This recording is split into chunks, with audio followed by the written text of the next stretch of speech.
Oke, assalamualaikum warahmatullahi wabarakatuh. Selamat pagi semuanya.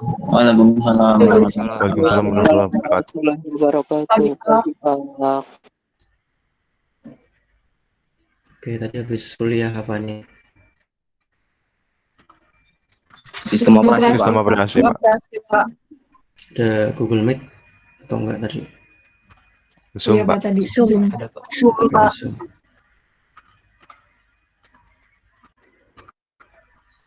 Kalau kalian tuh lebih enak Zoom atau Google Meet sih? Google Meet, Pak. Google Meet, Pak. Kenapa kuotanya ya?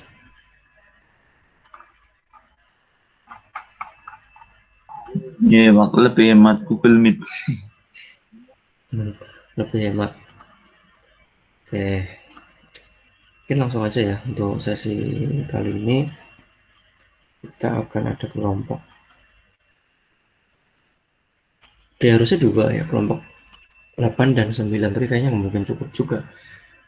Biar efektif ya udah kita kelompok 8 dulu. Iya ya, kelompok 8 Oni sama Sukma ya. Udah belum sih? Saya lupa nih. Iya, benar, Pak. Ya benar, Pak. Benar ya. Ada Pak. Oni udah ada? Sudah Pak. Sukma? Ada, Pak. Oke, kalau gitu langsung aja, waktu dan tempat saya persilahkan. Jangan lupa sekalian sambil presensi di e-learning ya. Iya, Pak. Apakah sudah terlihat? Udah.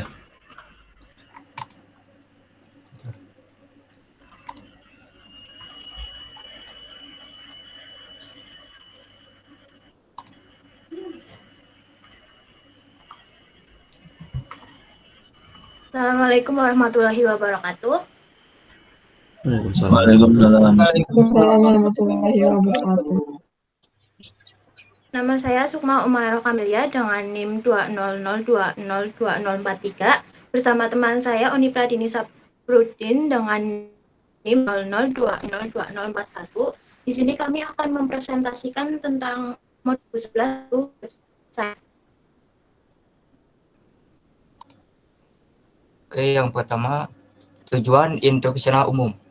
Mahasiswa dapat menguasai konsep-konsep interaksi manusia dan komputer, mengimplementasikannya dalam mendesain software dengan prinsip-prinsip user-centered design. Tujuan instruksional khusus. Mahasiswa memiliki kemampuan untuk melakukan identifikasi tujuan, pengguna, dan analisis terhadap sebuah situs.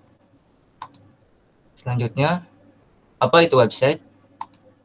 Website atau situs web merupakan alamat atau URL yang berfungsi sebagai tempat penyimpanan data dan informasi dengan berdasarkan topik tertentu. Lalu, apa itu webpage dan homepage?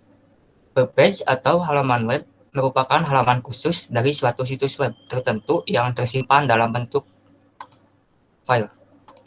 Sementara homepage merupakan sarana dasar untuk memperkenalkan secara singkat tentang apa yang menjadi isi dan dari keseluruhan website dari suatu organisasi atau pribadi. Oke, selanjutnya, seorang pengguna website dalam berinteraksi memiliki kebiasaan yang sering dilakukan. Seperti yang pertama adalah search, yang kedua adalah browsing. Untuk search merupakan kegiatan yang digunakan untuk melakukan pencarian teks, gambar, situs atau web tertentu dengan bantuan search engine. Nah, di sini ada beberapa contoh search engine yang pernah ada Google, tampilannya seperti ini.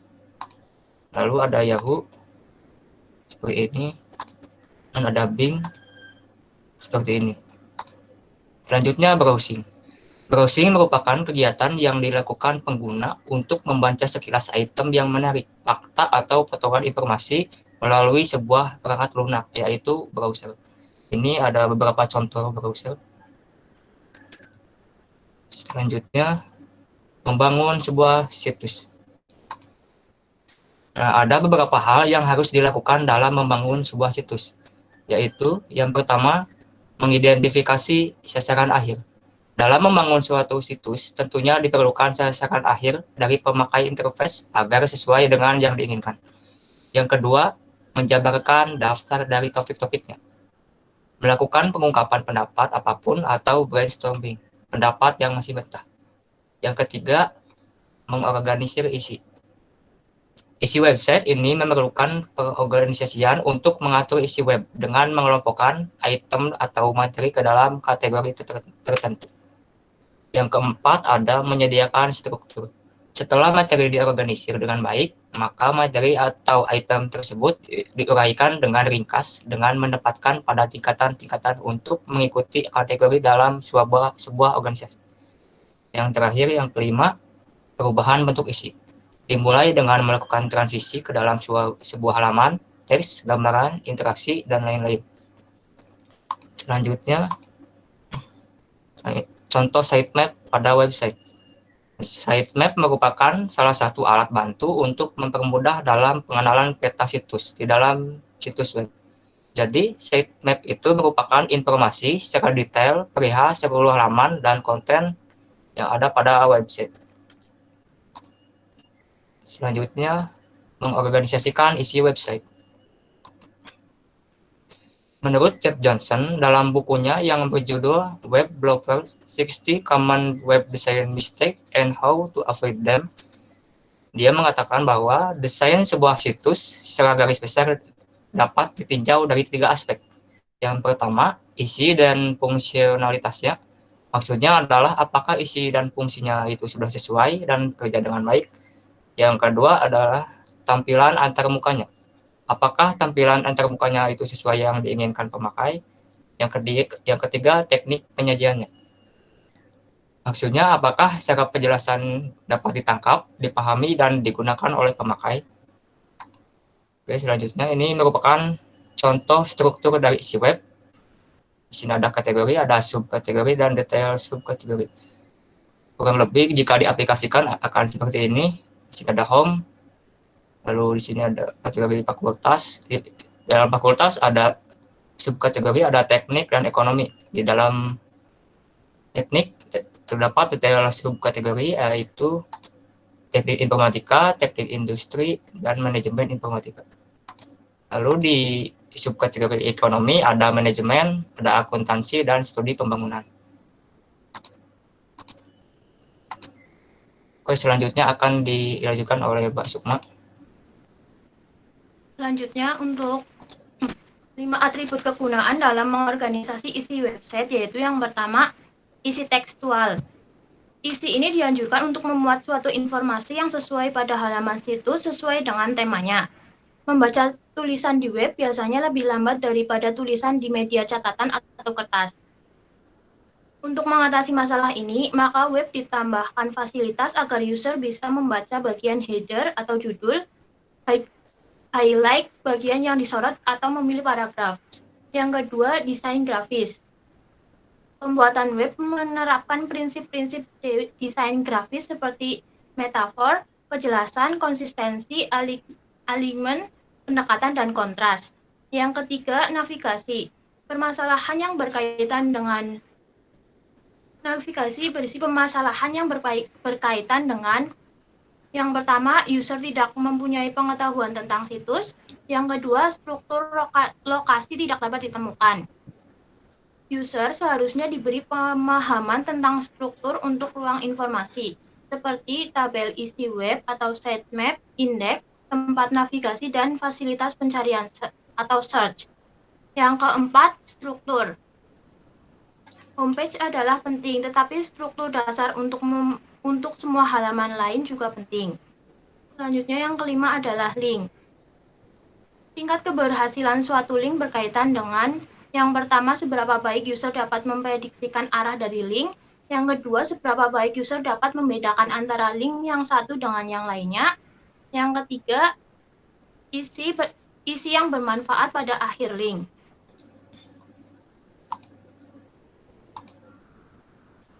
Selanjutnya, setelah website sudah selesai dibuat, maka langkah selanjutnya yaitu dilakukan pengujian.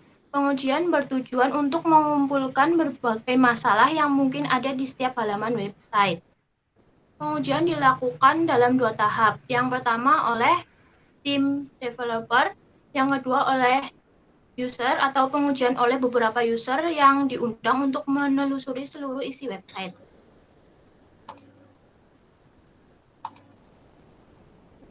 Selanjutnya, hal-hal yang perlu diperhatikan saat mempublish website yaitu yang pertama, gunakan top level domain seperti .com, .net, atau .org sebisa mungkin. Ada juga top level domain yang lain seperti .biz dan .info dan lain sebagainya. Namun hal tersebut belum begitu populer dan masih banyak sifatnya sebagai secondary domain bagi suatu situs. Yang kedua, usahakan saat memilih tempat hosting website, ambil lokasi server sesuai dengan siapa target user website. Yang ketiga, jangan tertarik hanya dari harga, tetapi dari layanan atau support. Jika ada permasalahan teknis dan selanjutnya, contoh web hosting.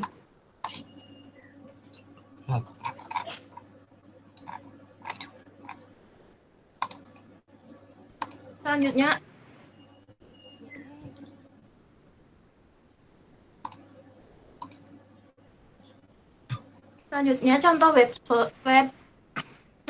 contoh web hosting. Yang pertama ada www.pulauhosting.com. Gratis domain, kencang, stabil, dan murah 50 free. Yang kedua ada www.indowebsite.net, harga mulai 50.000 per tahun dan support PHP. Yang ketiga ada www.dapurhosting.com, bandwidth 50 GB hanya 100.000 per tahun. Contoh gambarnya. Selanjutnya, langkah-langkah pemeliharaan website. Yang pertama, harus punya komitmen untuk selalu mengisi konten pada situs. Yang kedua, mempelajari pengunjung situs dari statistik dan juga bisa memantau apa yang mereka cari dan apa yang mereka inginkan. Yang ketiga, promosikan melalui mailing list. Yang keempat, daftarkan di search engine seperti Google atau Yahoo. Yang selanjutnya, promosikan melalui media chatting seperti Yahoo Messenger, MSN Messenger, dan IRC. Selanjutnya, segera perbaiki kekurangan-kekurangan pada situs jika hal tersebut dilaporkan oleh pengunjung situs, seperti keluhan user tentang lamanya feedback. Yang selanjutnya yaitu selalu memantau perkembangan situs melalui statistik. Selanjutnya, analisis situs.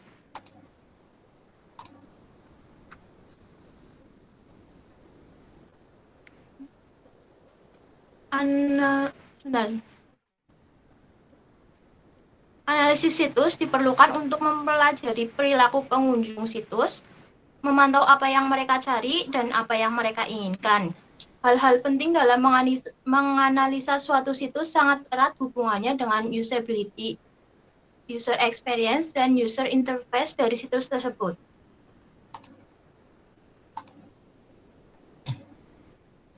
Selanjutnya, hal-hal yang perlu dihindari untuk membangun sebuah web yaitu yang pertama, semua teks menggunakan huruf kapital. Yang kedua, ukuran teks yang amat kecil terutama huruf miring. Yang ketiga, link tidak terhubung. Yang keempat, animasi yang tanpa henti. Yang kelima, hal yang kelihatan seperti tombol padahal bukan tombol. Yang keenam, ada pesan under construction atau sedang dalam perbaikan. Selanjutnya, melalaikan tag ALT untuk gambar. Selanjutnya, tidak menandakan ukuran gambar. Selanjutnya, tidak terdapat halaman home. Dan terakhir, tidak ada tombol untuk menuju lokasi sebelumnya atau sesudahnya.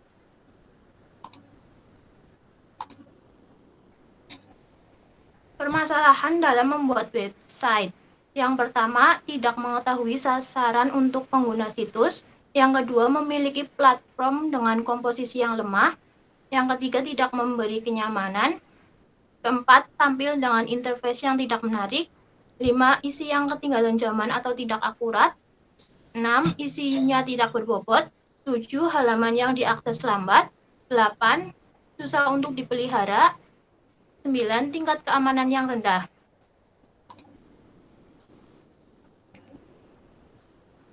Selanjutnya, apakah ada yang ingin ditanyakan?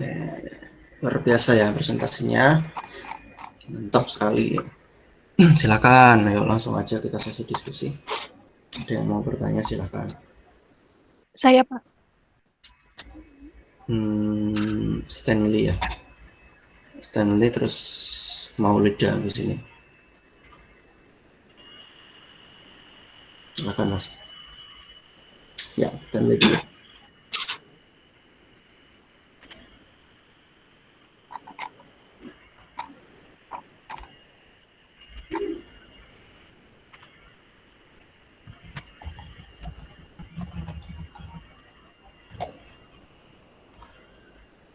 Oke, apa sih ALT pada gambar ya?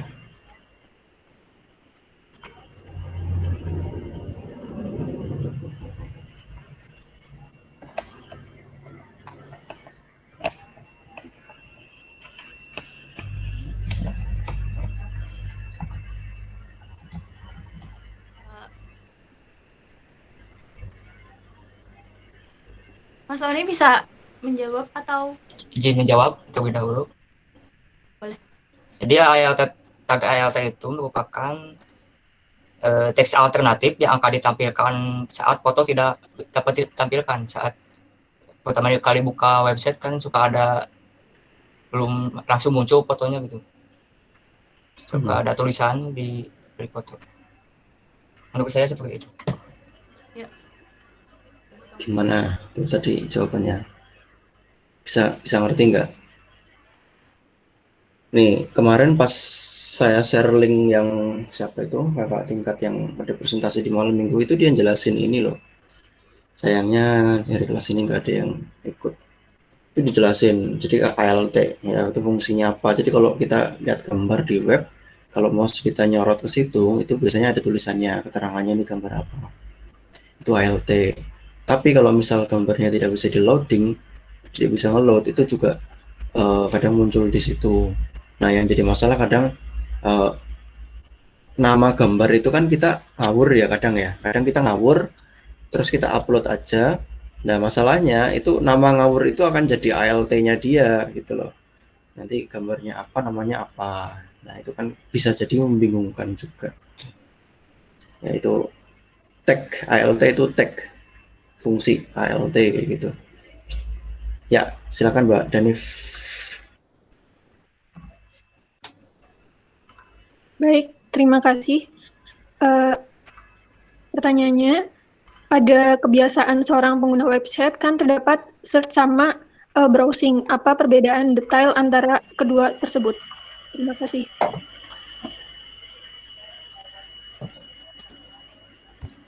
Oke, izin menjawab. Bentar. Search sama browsing.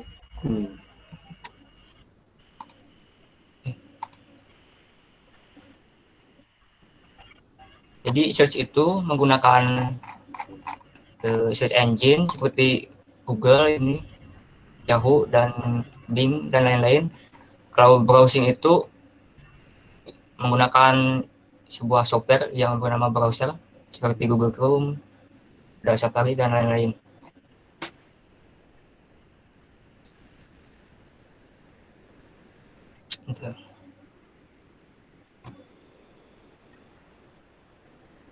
izin menambahkan misal yang searching itu ngetiknya di kotak search engine lalu memilih halamannya situsnya kan nanti udah ngetik muncul kayak pilihan situsnya. Terus kalau misal browsing itu udah tahu alamatnya, kita tinggal ngetik alamatnya. Jadi kalau searching itu kita nulis kata kuncinya, kalau browsing itu kita URL-nya. Gitu. Nah, Kalau menurut saya kayak seperti itu, Pak. iya, betul banget. Ya, gitu ya Mbak Denif. Jadi kalau searching ya nyari, intinya nyari sesuatu lah gitu kan. Tapi kalau browsing ya artinya sebetulnya kan kalau dimaknai tuh untuk membaca, yaitu intinya kita mau mengakses suatu halaman website, yaitu namanya browsing. Jadi kita mengunjungi satu halaman tertentu itu disebut dengan browsing. Misal nih kita searching, udah ketemu, nah habis itu kita browsing hasilnya. Jadi browse itu kan lebih ke seperti apa ya? Itu loh membaca sekilas gitu kan, nge-browse. Kan kalian sering tuh kalau misal disuruh ngupload file apa, itu di browse gitu kan. Nah, itu di browse supaya bisa dibaca. Nah, nanti buat nyari filenya bisa dengan searching. Ya kayak gitulah ya. Tapi ini memang masih banyak yang kadang masih salah kaprah sih. Masih nggak ngerti maknanya gitu loh. Aku barusan baru baru aja aku browsing itu di Google gitu. Padahal maksudnya itu searching. Tapi masih ada yang seperti itu. Ya udah searching aja. Uh, Masuk ke halaman dari Google, padahal maksudnya itu browsing ke Google terus search di dalamnya. Ya kayak gitulah ya, bisa dimengerti saya rasa. Oke, terima kasih pertanyaan dan jawabannya. Next, siapa lagi nih yang mau tanya?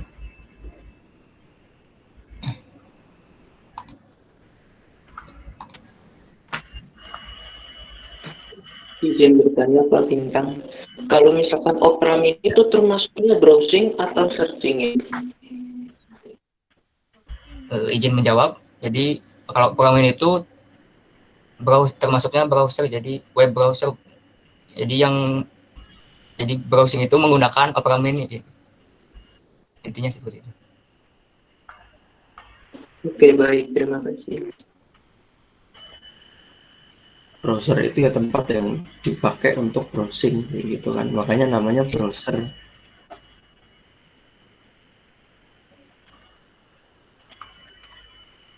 Yang lain silakan.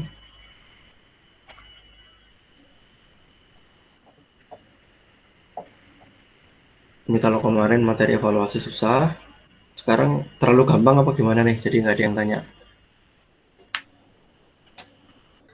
Izin bertanya, Pak. Nuri Fajreni. Nuri Pratama tadi mau tanya juga ya? Nanti ya habis ini. Itu kan tadi ada sebelum slide terakhir itu kan ada permasalahan-permasalahan. Nah, itu kalau menurut kelompok kalian itu gimana cara menangani permasalahan-permasalahan tersebut?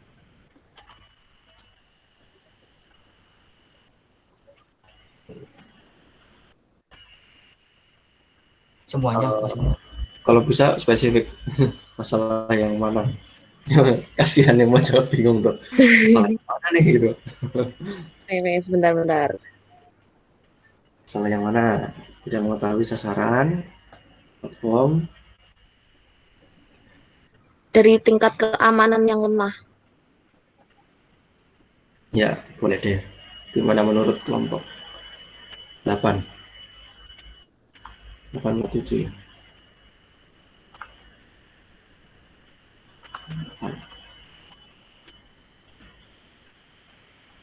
Tingkat keamanan itu memang salah satu yang paling penting ya untuk saat ini. Nah, cara mengatasinya itu gimana? Apa-apa menurut persepsi kalian aja. Bentar, Pak.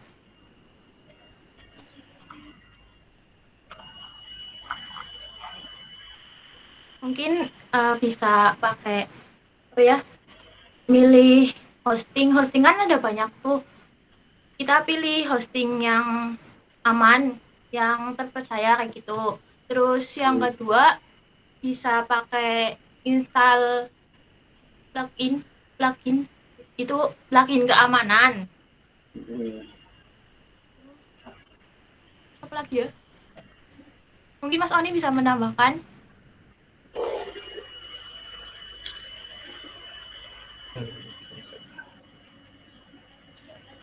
Mungkin bisa juga memasang firewall pada website. Terus servernya harus yang aman. Menggunakan SSL juga. SSL. Ya, mungkin seperti itu. Oke. Tapi kalau ditanya SSL itu apa, bisa jawab nggak, Mas? Gimana, Mbak? Siapa ya tadi yang tanya? Nuri ya? Iya, Mbak Nuri. Tadi apa ya Mas Oni putus-putus soalnya. Nggak putus-putus di perasaan. Di punya saya putus-putus Pak. Itu tadi ada Jadi yang apa, zero Mas? SSL. Terus dengan firewall juga itu kan. Oke, nanti saya tunjukin deh contohnya deh langsung biar kalian tahu. Oke Pak, baik. Terkait Terima dengan kasih. menjaga keamanan tadi nanti tak kasih tahu sekalian. Kemudian Mas Pratama jadi tanya nggak tadi, kayaknya bersuara. Oh ya, mau tanya. Jadi berbicara tentang website ya, Mbak. Kan dari dulu kan saya sering dengar rumor kayak dark web itu website yang bahaya gitu. Katanya bakalan terancam kalau masuk kan. Nah, terus apa kan saya juga belum pernah masuk ke dark web. Nah, apakah dark web itu memang benar ada dan cara masuknya itu gimana ini? Gitu, Mas. Mungkin ya kalau sedikit out of topic ya mohon maaf sih. Oke, izin menjawab. Sebenarnya saya juga belum pernah masuk, tapi saya pernah dengar. Jadi untuk masuk ke deep web atau dark web itu bisa menggunakan ini Tor browser. Pernah baca. Mungkin hanya itu yang saya tahu. Nah, iya, Pak. Iya, Mas. Terima kasih. Deep web ya ada sih, yang jelas itu ada, tapi ya deep web sekarang pun udah jadi makanannya Interpol. Orang dulu ada satu mahasiswa juga yang mainan kayak gitu, mahasiswa saya di kampus lama ya, di sini di Kebumen, jadi incaran Interpol. Yang dilakukan apa? Yang dilakukan ya otomatis itu satu kejahatan lah ya. Saya juga kurang tahu detailnya yang kayak gimana, tapi yang jelas ya hidupnya kayak gitu, loncat-loncat terus, kabur sana kabur sini, itu beneran itu.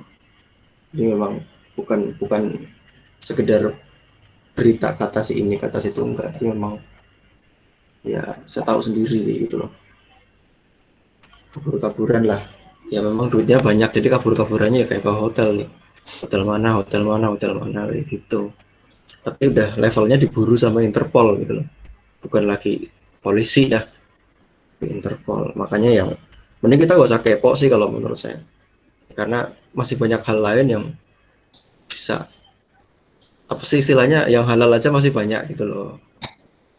Jadi nggak usah bermain yang aneh-aneh, saran saya sih kayak gitu. Karena kenapa? Karena kalau kita kan manusia ya, kadang kan penasaran. Kalau udah penasaran, begitu kita tahu sesuatu, penasarannya pasti nambah, ya enggak? Terus udah tahu lagi, nambah terus, nambah lagi. Nah kayak gitu. Yang halal itu juga banyak kok ya. Nggak harus main-mainan di, apalagi main babi ngepet gitu ya. Di saat China launching 6G, 6G, di sini booming babi ngepet, luar biasa ya. Oke, next siapa lagi nih? Kalau bisa coba minta tolong on cam ya. Siapa lagi yang mau bertanya? Ayo. Saya Pak, izin bertanya Pak kepada Mas Oni. Sultan. Oh Mbak ini nggak ditanya, Mas Sukma. Ya keduanya Pak. Oke. Ini kan tadi ada apa contoh permasalahan yang website lemot atau itu lama diakses. Nah itu cara menanggulanginya gimana Pak? Gimana Mbak dan Mas Oni? Website lemot ya. Iya, lemot untuk diakses.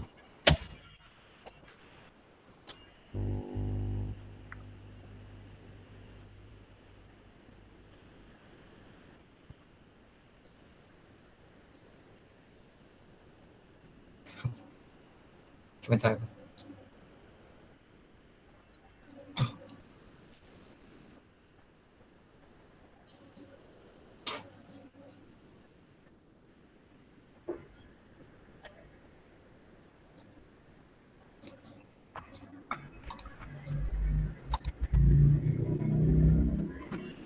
Kan salah satu penyebab website lemot itu servernya sering down kan. Nah, salah satu cara mengatasinya adalah kita harus memilih lokasi server hosting itu yang sesuai gitu, yang agar tidak lemot. Lalu bentar.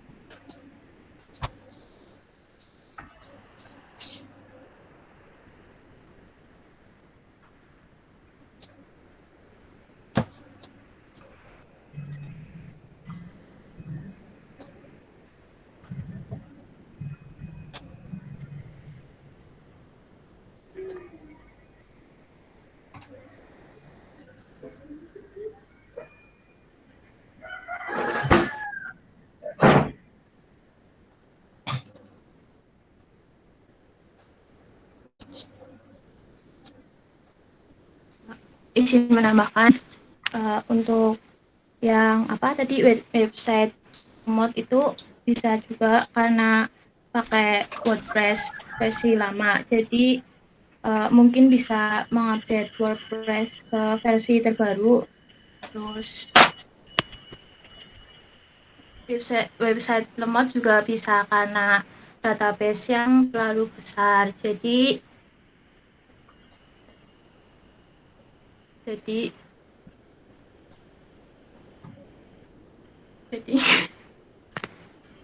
apa? jadi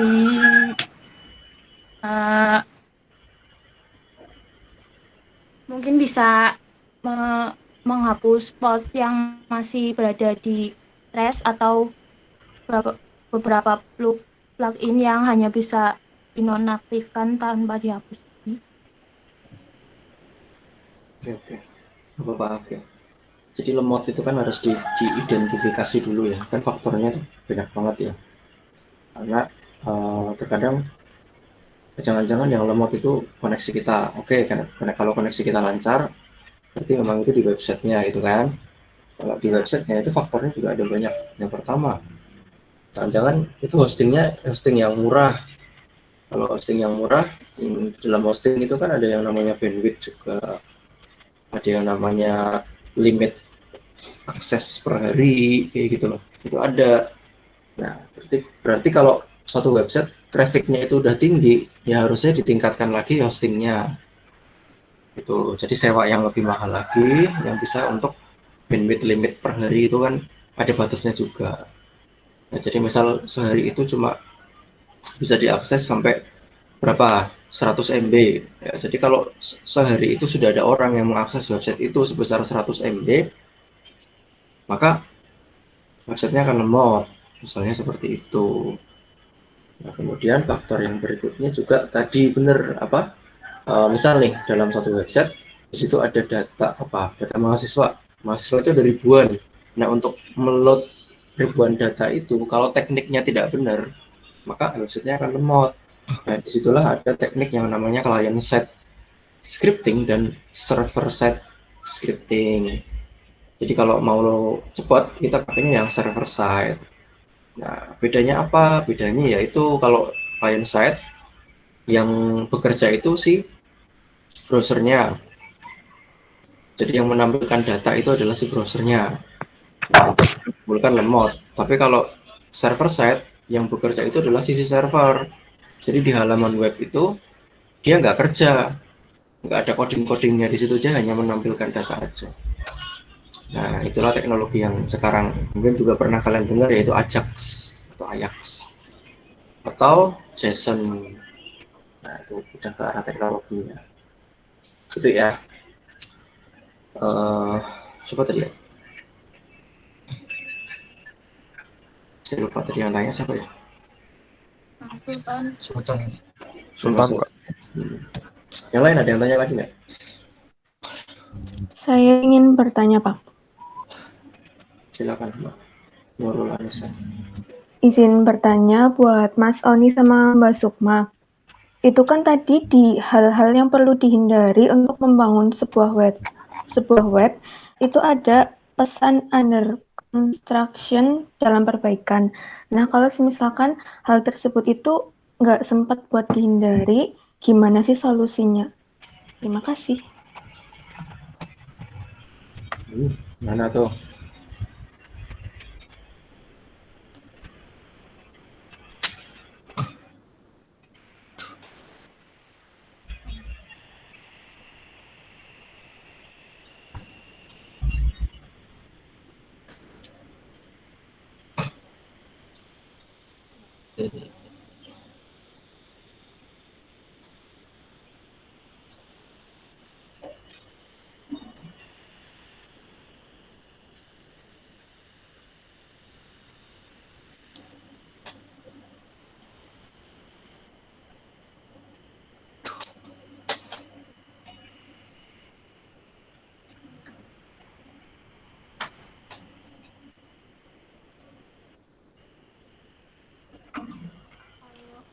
Kalau misal under construction itu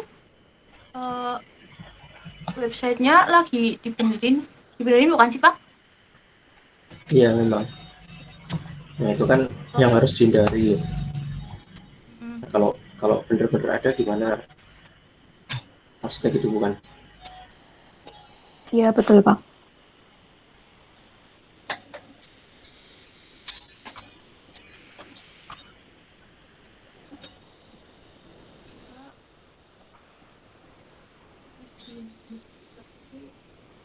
Berarti kayak melakukan pemeliharaan website yang teratur. Itu yang tadi kan ada yang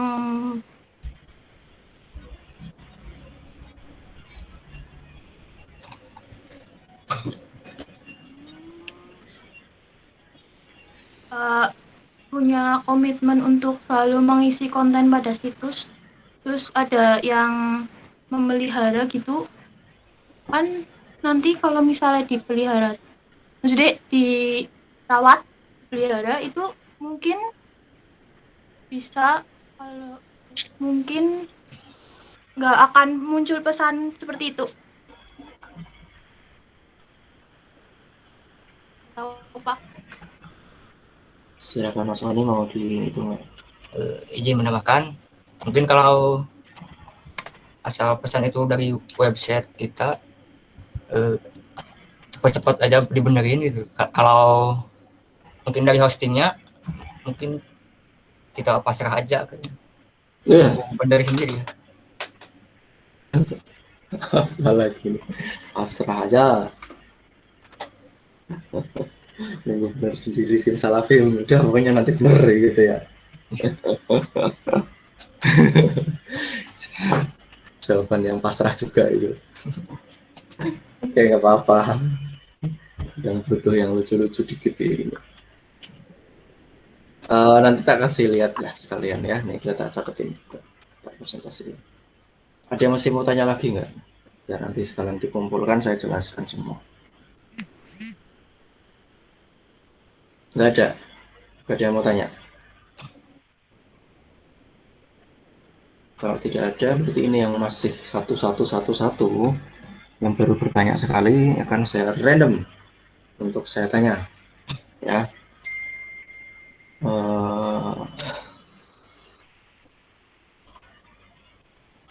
Oke, Nur Arifin, ada nggak? Mas Arifin. Di kapal, Pak.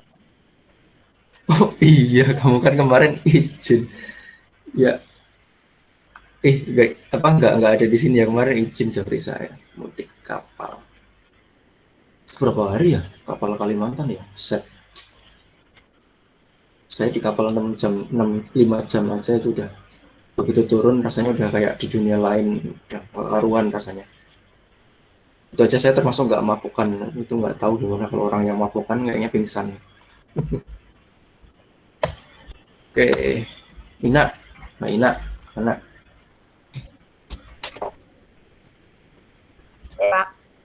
Oke. Apa yang kamu tahu tentang domain, Mbak? Waduh, nggak tahu Pak. Nggak pernah dengar?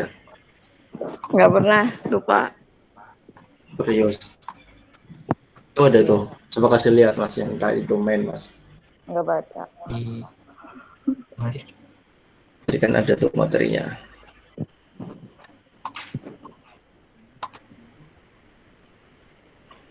Sebelum hosting Mbak kayaknya.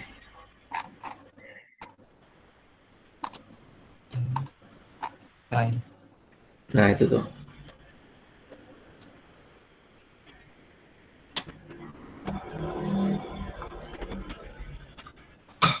Domain itu apa sih? Gitu. Domain itu kayak yang .com gitu sih kan Pak? Nah terus itu gunanya itu apa? Kok perlu ada kayak gitu?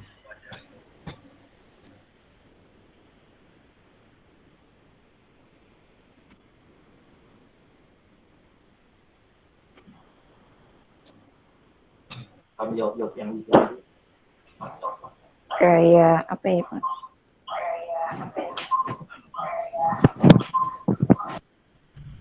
Feedback ini siapa yang pakai loudspeaker?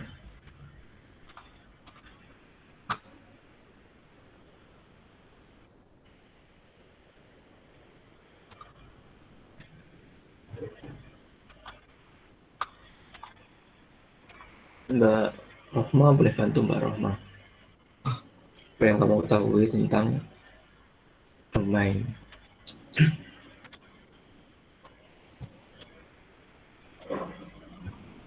Kalau menurut saya sih kayak domain itu untuk mengidentifikasi nama server, bukan sih? Mengidentifikasi nama server itu gimana tuh? Kayak server di web gitu.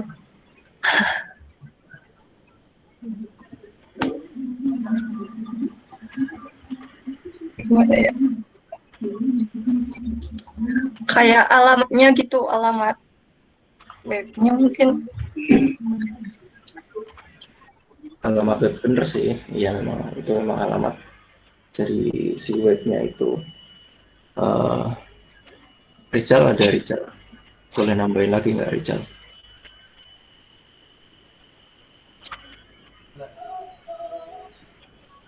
Hadir Pak, hadir. Coba kamu tambahkan. Jadi domain itu apa sih? Domain itu yang ini bukan sih Pak. Kalau dulu itu kan kalau mau masukin sebuah situs harus masukin IP-nya dulu. Kalau sekarang itu tinggal pakai domainnya aja itu. Mengganti, mempermudah gitu loh Pak. Ya, untuk mempermudah. Jadi apa ya, manusia itu kan kalau suruh ingat-ingat angka ya cepat lupa ya. Nomor handphone aja ingatnya cuma nomor handphone sendiri sama nomor handphone pacar gitu kan. Itu juga belum tentu ingat. Tapi kalau pakai langsung aliasnya, namanya itu kan lebih enak diingat. Karena gini, website itu ya, sebetulnya kan konsepnya kita sederhanakan deh. Kalian punya rumah ya, rumah orang tua gitu ya. Nah, setiap rumah itu kan punya titiknya. Titik kalau kita ngomong titik geografis itu apa?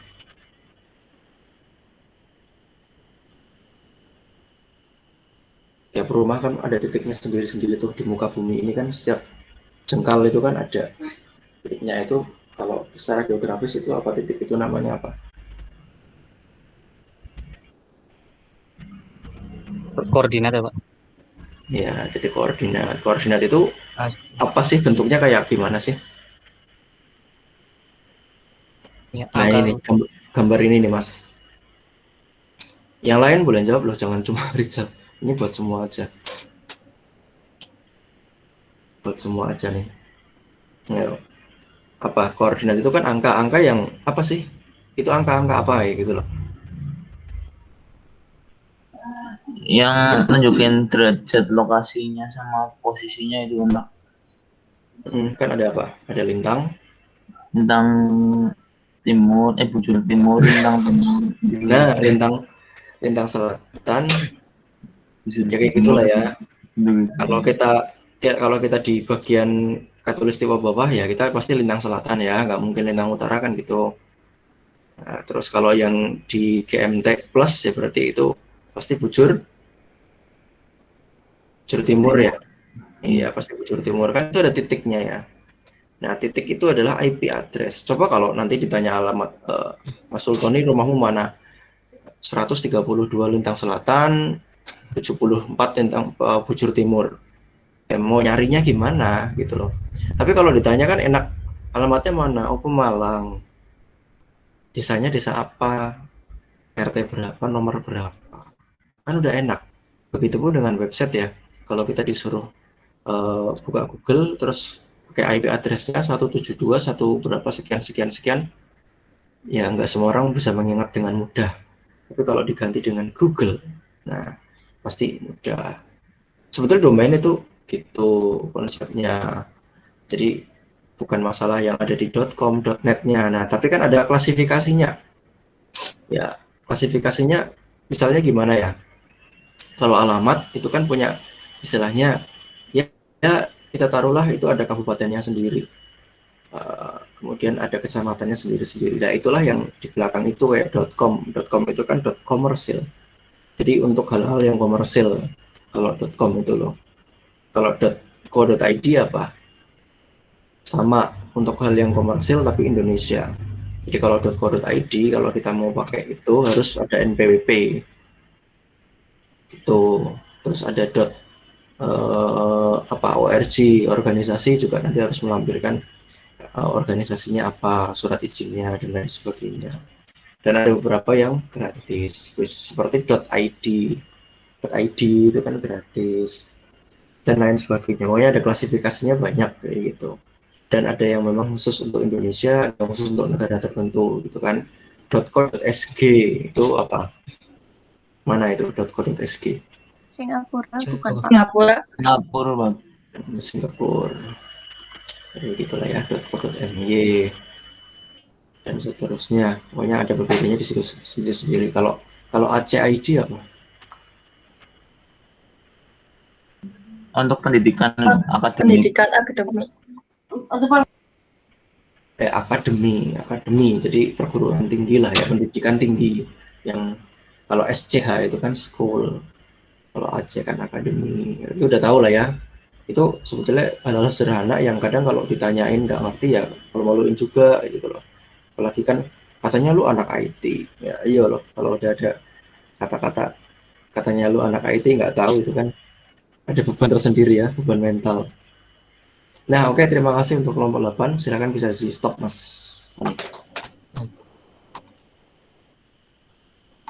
Saya mau share screen.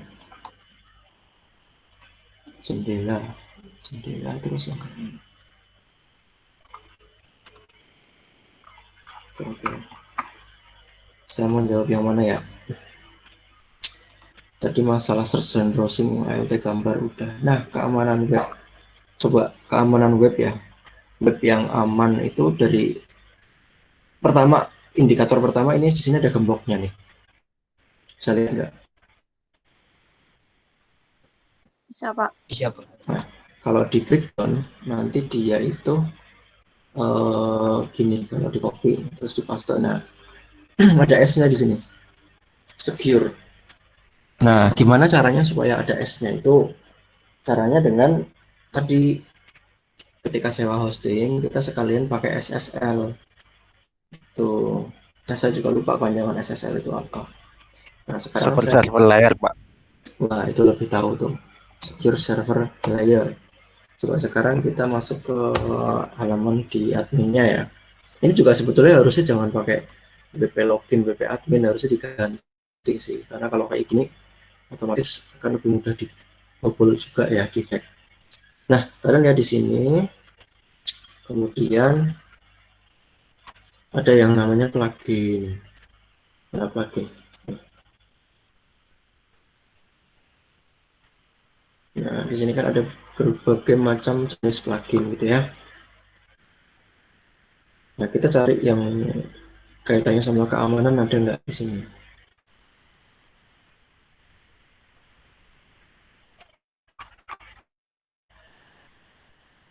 Jadi gini, keamanan itu ada dua ya, ada di front end dan ada di back end-nya. Kalau HTTPS itu di back end-nya. Nah, sekarang yang front end-nya itu pakai apa? Ini pakai anti spam nih. Namanya Akismet anti spam. Anti spam itu gimana sih? Anti spam itu kalau misalnya kita ada berita nih ya.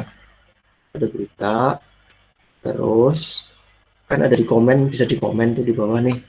Nah, kalau spam itu bisa kita komen tinggal di paste sampai ribuan.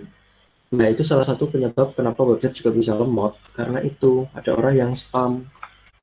Jadi website kita di spam. Dulu itu website kita itu dipakai sebagai alat untuk mining tool. Jadi ada hacker yang nggak nge-hack, tapi memanfaatkan website kita untuk mining tool. Jadi seolah-olah website kita itu dipakai untuk, menjelaskannya susah lah ya. Jadi seolah-olah website kita itu mengakses website lain, ya gitu loh. Itu juga secara teknis jelasnya susah sih. Jadi cari aja sendiri, dipakai sebagai mining tool. Itu pernah pakai seperti itu. Jadi ketika dicek trafficnya tinggi banget, tapi traffic keluar bukan traffic masuk gitu loh. Itu kan bisa ya seperti itu.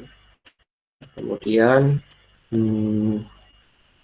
terus kalau dari sisi keamanannya gimana?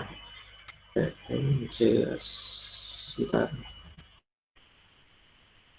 Nah, keamanan backend-nya. Sekarang kita coba ke keamanan dari backend-nya.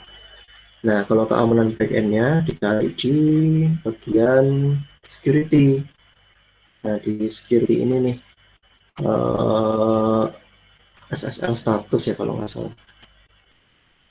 Nah, ini kan udah pakai nih. Jadi setiap subdomain website kita itu sudah diamankan belum? Gitu loh. Ya, ini ada misalnya yang sering kalian tahu apa? E-learning mana e-learning? Ini perpustakaan. Nah, ini udah di certified. Nah, ini ada nih yang expired website PMB. Nah, ini yang paling rawan. Jadi kalau ada orang yang nge-hack, biasanya itu dari yang ini dulu. Yang dari sisi SSL-nya udah nggak jalan. Nah, solusinya harusnya gimana? Harusnya website ini dicabut dulu aja. Jadi dihapus dulu aja, jangan dipublish. Harusnya gitu. Nah, dari sini kelihatan nih. Ya. Mana-mana yang tidak aman dan lain sebagainya. Siapa sih ini apa nih? Kok saya nggak tahu ya. Sebentar ya.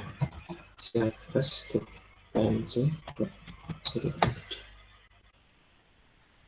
Apa ini siapa sih? Oh, tuh ini bikinan siapa lagi? Oh, Karyadi. Saya harus ngomong nih. Soalnya kadang ada yang beberapa orang membuat website tapi yang penting dipasang, dan itu dulu terjadi. Jadi dulu kita tuh sering dihack ya, tapi ternyata dihacknya itu dari satu sumber yang sama, yaitu dari alamat yang ini. Apa ya? Tracer studi CNC ya. CNC cdc.pnc .ac.id. Nah, kalau nggak salah sih udah saya take down. Nah, ini kan udah nggak bisa diakses. Dulu tuh dari sini terus yang dihack. Masalahnya kalau udah masuk ke salah satu halaman website yang ada di domain ini kan namanya domain ya. Nah, ini namanya subdomain. Saya kasih lihat deh. Apa itu domain, apa subdomain? Sub.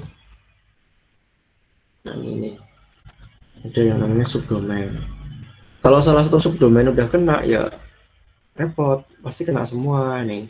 Kan ada banyak ya. Yang paling baru Epresensi, ini insya Allah akan segera dipakai nih. Epresensi tapi masih belum jadi, under develop. Ini yang bikin mahasiswa loh, mahasiswa magang nih. Epresensi.pnc.ac.id. Ini mau buat kuliah rencananya. Ini Edom juga bikinan salah satu mahasiswa juga. Harapannya sih kalian bisa mulai nunjukin aja show up something, nanti bisa kita pakai jasa kalian, terus nanti ini buat TA. Ini TA-nya mahasiswa nih. Nah, ini belum aman. Hedom ini. Hedom ini apa? Sistem informasi evaluasi dosen oleh mahasiswa. Akhir semester nanti insya Allah ini juga udah jalan. Ini yang bikin juga mahasiswa buat tugas akhir. Dan karena dianggap layak, jadi kita pakai tuh. Ya, ada beberapa yang memang bikinan mahasiswa. Ini apa lagi ya? Banyak banget. Ini harusnya di list dan di manage dengan baik, tapi bukan tanggung jawab saya sih. Saya cuma sekedar bisa mengakses aja. Aduh, hiperoptik lagi nih. Ini bikin apa Anda sih? Tapi udah aman sih. Oh, ini tidak aman juga tuh. Oke lah, ini juga karena saya juga ada di tim pengembangan website ya, jadi sebetulnya ini harus dilakukan, tapi SOP-nya nggak jelas. Nah, kemudian ada yang namanya website lemot ya. Kita coba masuk ke sini deh. Ini ya ke hoster. Coba ya, ini ke hoster. Ini lagi ngomongin web ya. Ini disuruh apa ini?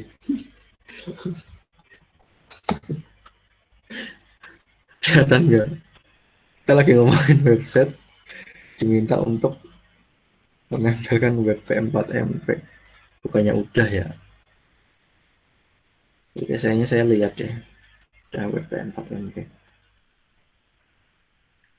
Nih, saya coba login kan ya ke hoster, login dengan Google. Bisa pakai yang mana ya? Pakai yang ini deh.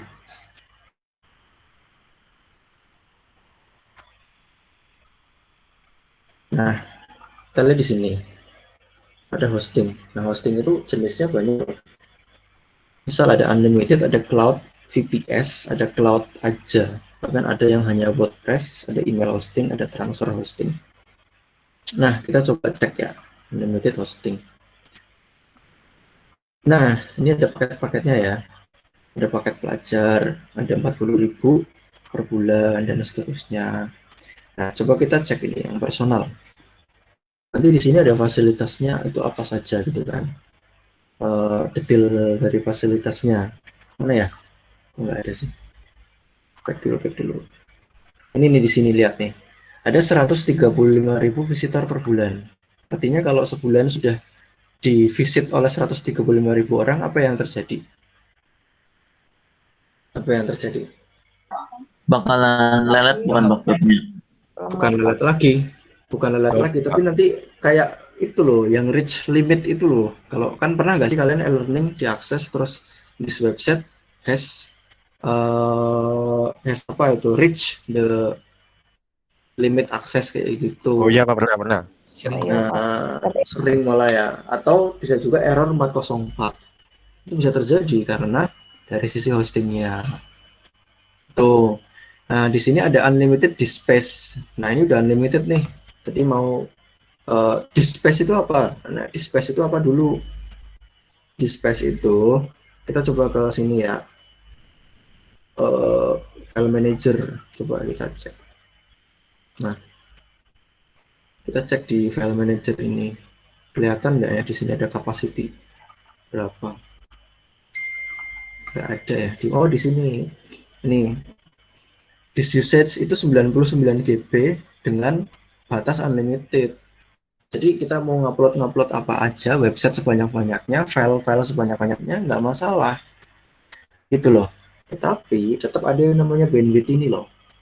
Ada bandwidthnya, yaitu 12,56 GB. Artinya apa? Artinya bahwa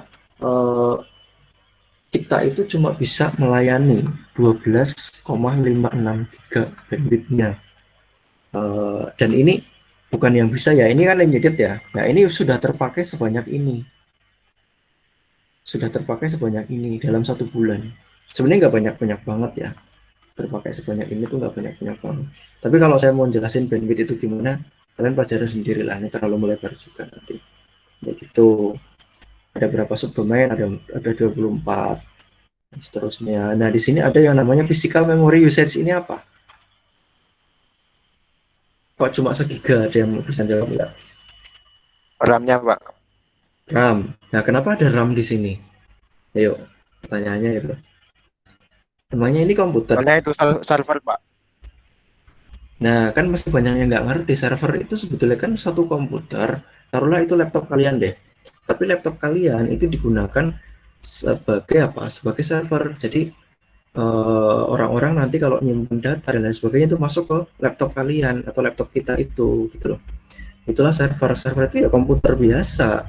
Nah, setiap user itu punya akses RAM ini, ada RAM-nya juga gitu loh. Jadi kalau RAM-nya nanti sudah penuh, nah ciri-ciri RAM yang penuh itu gimana?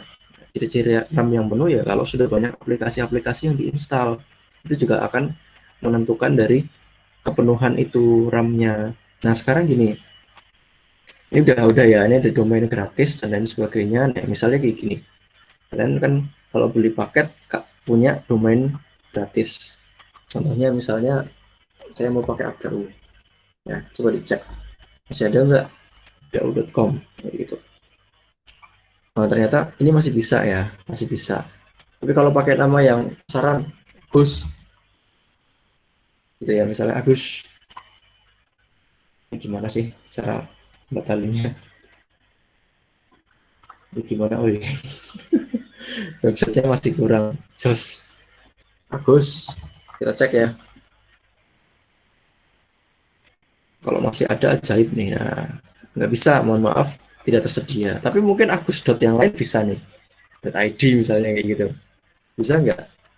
Oh minimal 5 karakter ya Agus, jadi gini. Ada nggak nih yang .id misalnya? Wah ternyata masih ada. Ini contohnya kayak gitulah ya. Nah sekarang coba kita masuk ke VPS Cloud. VPS itu yang kayak gimana? Nih VPS. Jadi kalau unlimited hosting biasa tuh tampilannya kayak gini. Ngerti ya? Tapi kalau pakai VPS tampilannya itu ya kayak laptop kayak gini. Kayak gini loh. Jadi kita lihat di sini deh. Nah, paket nano itu RAM-nya 1 GB. Jadi kita kayak ibaratnya sewa laptop dengan RAM yang 1 GB, CPU-nya itu cuma 1 core, disknya atau yang di Windows Explorer itu memorinya hard disk kita ya cuma 20 GB dengan bandwidth 1000 GB. Nah, harganya itu segini. Gitu loh. Tampilannya kayak gimana ya? Tampilannya kosongan, kayak laptop kosongan itu. Jadi kalau kita beli VPS, nanti kita dikasih akses. Nah, di dalamnya kita bebas mau install sendiri. Kita mau pakai Windows apa atau mau pakai Linux, diinstal sendiri. Terus misal SAM-nya, aplikasi-aplikasi yang dibutuhkan itu diinstal sendiri gitu loh. Jadi persis tampilannya kayak komputer. Itu namanya VPS. Tapi kalau yang hosting biasa, cloud hosting, unlimited hosting itu cuma dapat kayak gitu. Nah, keunggulannya sama kekurangannya masing-masing ada. Kalau VPS itu kan lebih fleksibel, tetapi terbatas, kecil dan mahal kalau VPS pasti. Ya kalau kita compare dengan spek yang hampir sama pasti mahal, tapi lebih fleksibel. Kita bisa ngapain aja di situ, kita bisa install apa saja di situ. Kalau si panel, kita udah dikasih tool-toolnya kayak gini. Ya kayak gitu kurang lebih. Nah, terakhir ada yang namanya website under construction. Bentar. Kita masuk ke sini. Nah,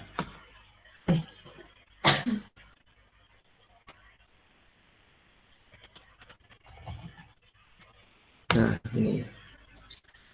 Kenapa website muncul seperti ini? Ya, ada yang bisa jawab nggak? Untuk perbaikan websitenya, Pak. Sedang dalam perbaikan. Iya, tahu sedang dalam perbaikan. Tapi kok muncul kayak gini? Berarti apa yang terjadi? Kok bisa muncul? Apakah dia muncul sendiri? Kalau diaktifkan. Mungkin itu sangat.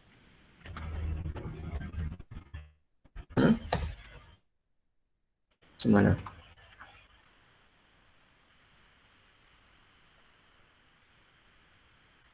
Mau saya kasih lihat. Contoh ya, misalnya kita cari yang logbook.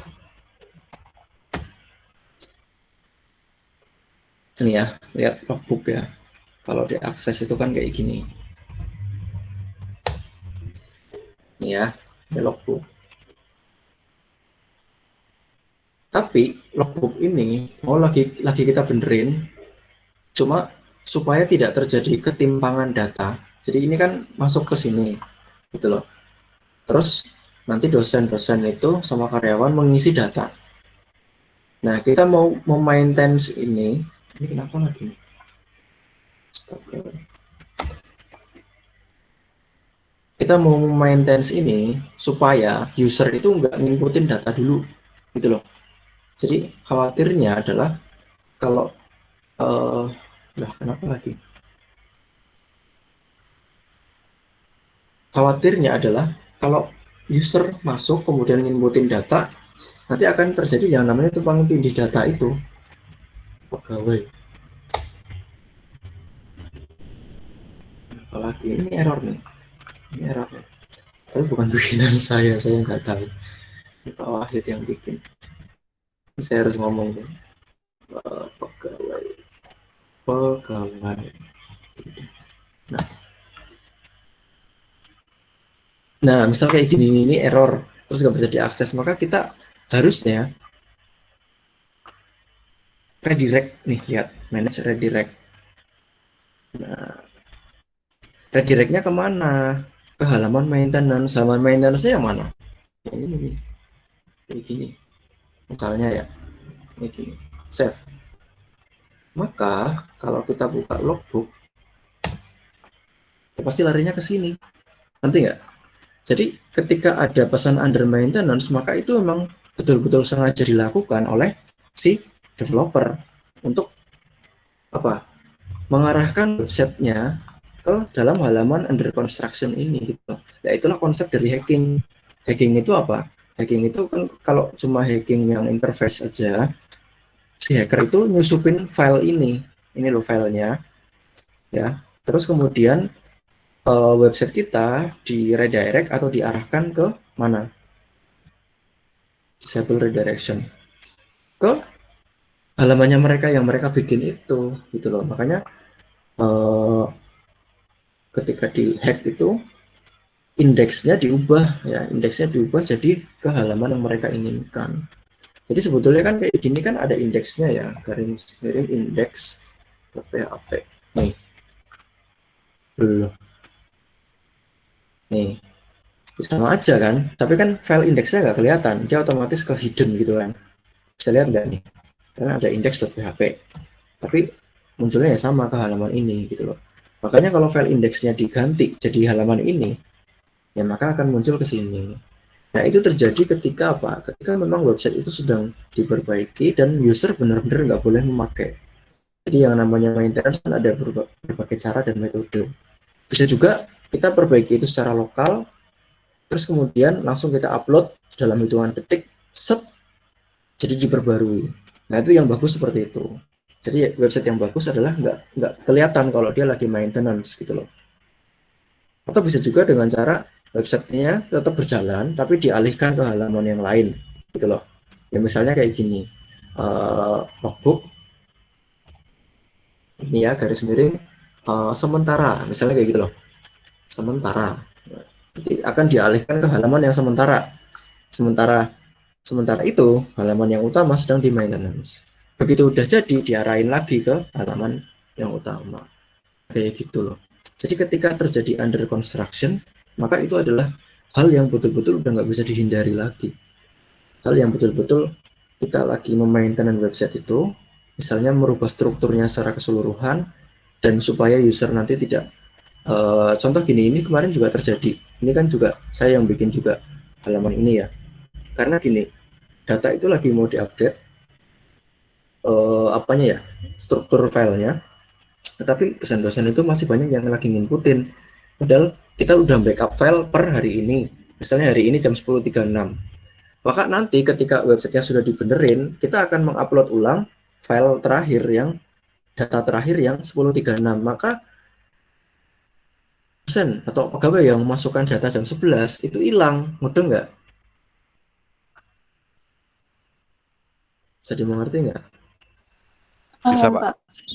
Coba. Ya jadi ketika ada titik terakhir yang kita close, misal 10.36 ini, maka jangan sampai ada orang yang masukin data lagi setelah itu. Kalau ada, nanti ketika kita restore lagi, ya hilang itu yang jam 11. Karena yang terakhir adalah yang 10.36. Nah, supaya itu tidak terjadi, maka dibuatlah under construction. Jadi nggak boleh sembarangan. Ya, kayak gitu. Nah, tadi juga ada beberapa faktor-faktor kayak website lemot, itu udah saya jelasin juga, faktornya banyak sekali. Jangan-jangan beli hostingnya yang murah nih. Hosting yang gratis juga ada loh. php.id masih ada nggak ya, coba? Bisa tuh Mas itu. Jadi kalau kalian mau latihan, pakai tuh php.id, kalian daftar itu gratis. Saya share di chat nih. Buat latihan nggak apa-apa, yang penting jangan web-web yang penting lah, jangan project-project penting di situ. Itu lumayan, php.id. Saya juga udah bikin itu update.php.id buat latihan aja sih. Seperti itu kurang lebih ya. 13:10.38. Ada yang mau ditanyakan lagi nggak?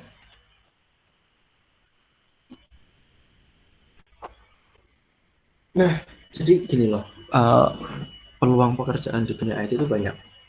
Yang jadi masalah adalah kalian mau menjemput itu atau enggak.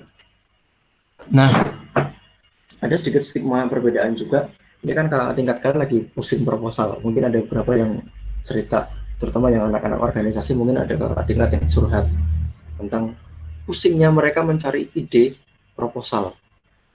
Nah, sebetulnya saya pengen ngomong di pertemuan besok aja ya, ketika materi udah selesai, saya pengen ngobrol sama kalian hal-hal yang seperti ini. Sebetulnya harusnya kalian udah mulai memikirkan dari sekarang.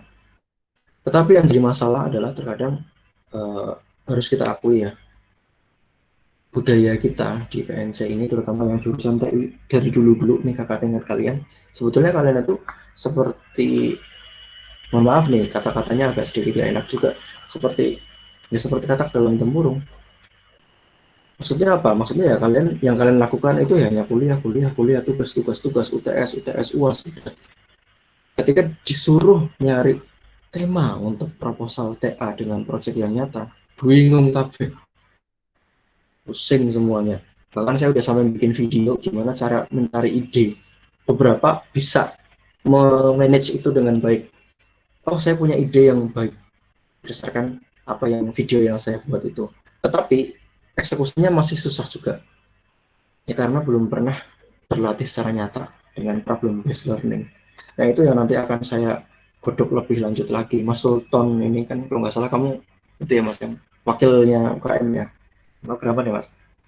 Nanti akan saya godok lagi di situ. Jadi mulai dari semester kalian sudah ngerti apa sih yang namanya problem based learning. Belajar dari masalah yang nyata, yang real gitu loh. Karena semester 4 itu cepat loh. Kalian semester berapa? 2 ya?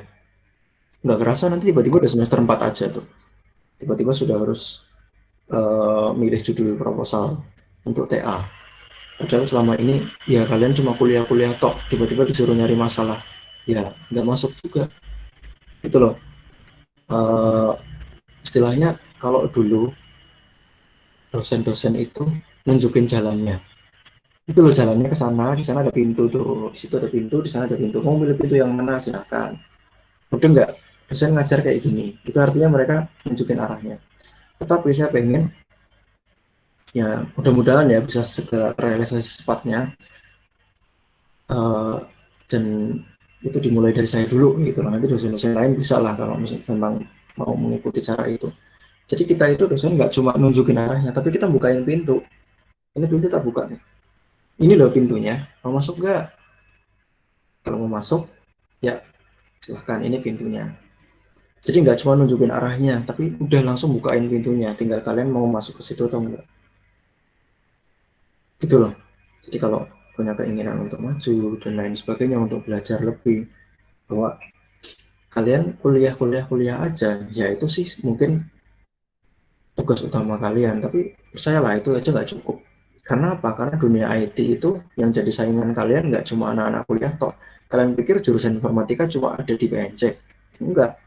Belum lagi yang anak-anak SMK. Anak-anak SMK pun udah jadi ancaman juga gitu loh. Makanya kalian harus ayolah enrich your skill gitu loh. Caranya gimana? Ya sisakan waktu lebih kalian untuk belajar dari hal-hal yang simple. Misalnya online course, kayak kemarin tuh kakak tingkat kalian online course.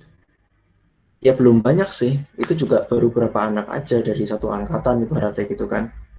Ini apa woi? Jam segini baru masuk apa nih? Apa pula nih jam segini baru masuk? Terus kalau bisa kalian mulai aja dari sekarang ini, jangan beralasan Pak tugasnya banyak, deadline-nya banyak. Ya pasti banyak, namanya juga kuliah gitu loh. Ini aja nih kakak tingkat kalian yang kelas C, 2C ini mulai saya push karena mereka saya kasih tema TA untuk judul di kampus gitu loh. Lalu saya beri kelas 2C ya karena ya itu tadi mereka menunjukkan bahwa mereka paling layak, makanya saya tunjukkan kelas 2C. Saya kasih tema-tema itu, mau dikerjain nggak? Oh mau. Oke, saya push terus. Kayak ini harusnya Sabtu besok Google Meet, terus ada yang lagi UTS, oke nggak apa-apa, Minggu nggak ada alasan lagi.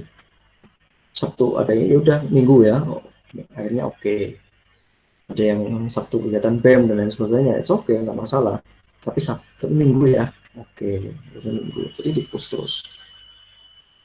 Itu ya, terima kasih mungkin itu yang bisa saya sampaikan. Besok kita sharing-sharing lagi terkait dengan masa depan kalian juga sebetulnya ya. Kalau saya mau cuek-cuek aja bisa aja. Tapi apakah itu akan terus menjadi budaya yang seperti itu terus? Budaya yang loopingnya unlimited, looping terus setiap tahun kayak gitu terus. Begitu udah semester 4 pusing nyari judul TA, proposalnya ditulis ngawur semua. Pas diuji nggak jelas jundrungnya, ini apa sih proposal ini arahnya kemana nggak tahu. Kalau mau seperti itu terus ya bisa aja sebetulnya, tapi ya kita nggak akan pernah maju. Dan kalian juga nanti daya saingnya jadi akan rendah juga. Saingannya keras loh dunia IT ini. Tapi peluangnya juga masih sangat banyak. Ya, contohnya kayak tadi, asal ngerti website aja bisa memanage hosting udah jadi satu pekerjaan juga. Namanya sysadmin.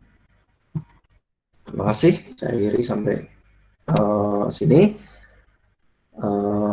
Terima kasih juga untuk kelompok 8 tadi juga presentasinya luar biasa. Nah, kelompok 9 berarti minggu depan ya. Minggu depan nanti langsung saya kasih undi aja untuk kelompok berikutnya. Nanti langsung saya tunjuk aja di grup WhatsApp. Jadi langsung bikin materinya juga sekalian. Saya khawatirnya di next week itu ada halangan atau apa, jadi kita harus presentasi langsung. Jadi langsung saya tunjuk aja untuk yang kelompok 10. Gitu ya, terima kasih. Assalamualaikum warahmatullahi wabarakatuh. Waalaikumsalam. Terima kasih Pak. Terima kasih Pak.